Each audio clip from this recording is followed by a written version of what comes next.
Part 36 of Don't Say Schwarzenegger. This is a continuance of Part 35, going over Shawn Driz's 2018 deposition. So, in the investigation, we discovered that the illegal white powder was something that was prevalent in their group of friends. So, he was asked by the attorneys in the deposition, have you ever seen William Jolson do snow? And he said, yes, he's seen William Jolson do snow, but he refused to say how many times. And then Shawn said, and I quote, I've never been a snow user ever in my life. Which he then followed up with, I've done snow for a small period. And then he says William Jolson is a gentleman. I'm going to prove he's not. I'm just going to leave that there for a quick second. Shawn Driz then said that nobody was intoxicated at the Nice Guy. This was before they got to the Nice Guy at the birthday dinner at Ago. Super sober looking. This is Peter Corral. He's Alberto Driz's longtime best friend of like 30 years or so, and his business partner. Peter Corral is also one of the main owners at Blaze Pizza. He's one of the money guys. I Googled him, and he sold 7 For All Mankind jeans for $775 million in 2007. Peter's son is Adam Corral, who also owns the Shore Bar. So he owns the Nice Guy, the Shore Bar. Adam is the substantial owner of the Nice Guy. Yet, none of their staff was able to give police reports about what happened, even though they're all in the video getting attacked, witnessing everything. The door guy even told me, he stuck his arms through the ambulance doors before they closed, and he said, I got you. I got a picture of all of their cars running away. I got their license plates. Those pictures never materialized, and it was clear that they wanted to give it to the police to help from what happened that night.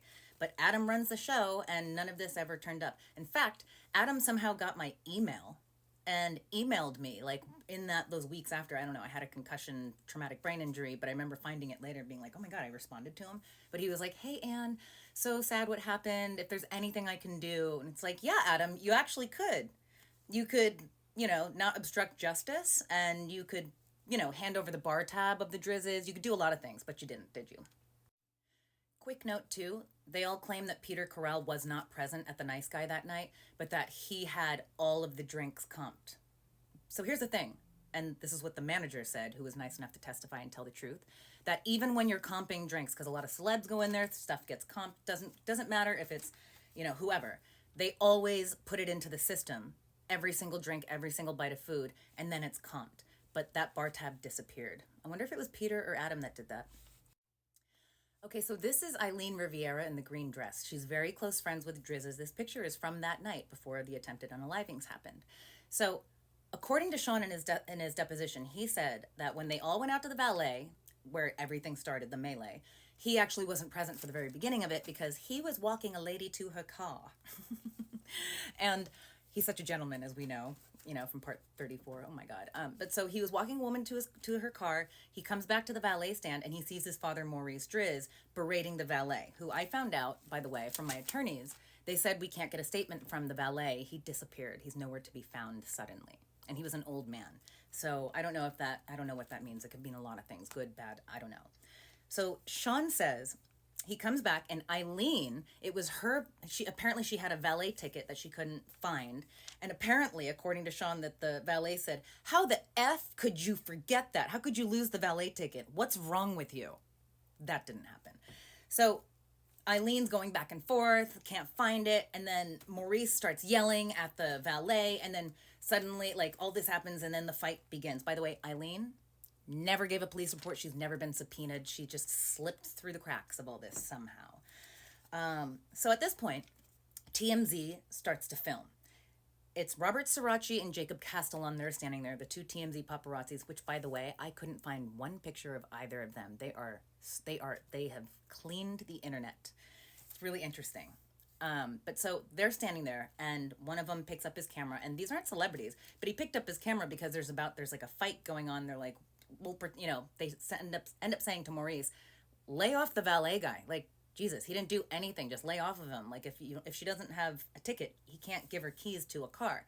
And at this point, this is when stuff gets out of hand. And according to Shawn, his uncle Alberto said to Shawn, get him out of here, about the TMZ guy. Shawn says TMZ says, "This is public property. What the F are you going to do?" Where Shawn then says, "I pushed him. And he hit him first, too." He admits that.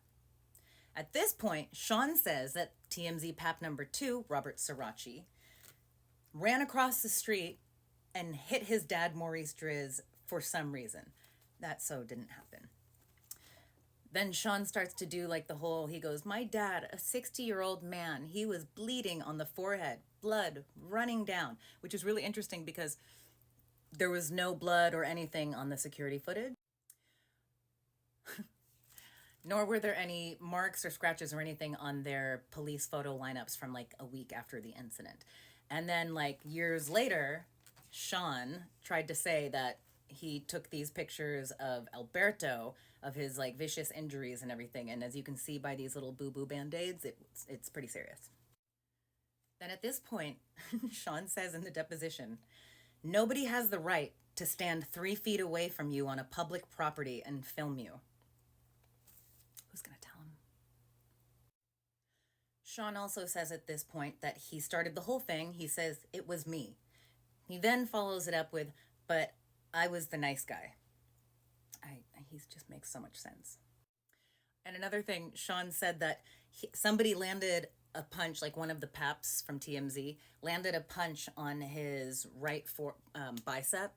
And he said that he had a huge bruise for a long time. So the attorneys were like, "Okay, can we see pictures? Because clearly you guys took pictures and everything." And he said he probably took pics of his bruise after the arrests, but he never produced them. I almost forgot about this. At one point, Shawn said that one of the people in his group yelled, "He hit my dad." So what's interesting about that is this is Shawn throwing one of his friends under the bus because he was the only one there with a father, in the entire place. The reason he said that was because somebody else, the manager who tried to save my life, was assaulted. And the reason we know that it was Maurice on my body and that it was Shawn attacking the manager was because Shawn said to the guy, "Get off my dad or I'll unalive you." And then he assaulted the manager who was trying to pull Maurice Driz off of my unconscious body. Then Shawn says, he did see me, Anne Green, badly injured on the ground. So he left. That's weird. I thought he was a gentleman. And then he followed that statement up with that Maurice Driz was never even there. Like, none of it makes sense. I'm so sorry if this is hard to follow. So now we're at the part of the deposition where we're talking about the fence at the nice guy that I jumped to go get to the TMZ pap to try to help him and save his life. Oh, wait, sorry. That's the Great Wall of China. Hold on. This is the fence.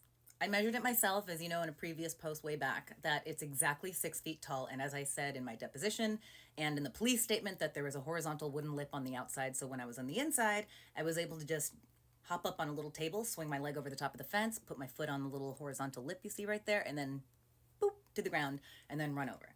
Shawn says, he says that the fence is 8 feet tall, which it's not. And then he says, and I quote, "Anne said she jumped the wall. Then she said she walked through the nice guy door.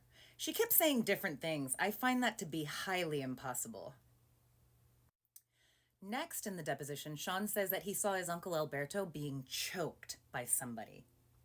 That didn't happen. And he was told later Anne Green was choking Alberto. Like, you see me just choking out a 60-year-old man, just like... Anyways. This is Alex Derville and his at-the-time girlfriend, Alyssa Arnold. They're on the security footage, and she's like fighting with him, whatever, but he's just shaking her off because he's trying to help the Drizzes attack everybody else. He was aiding and abetting, and it was disgusting.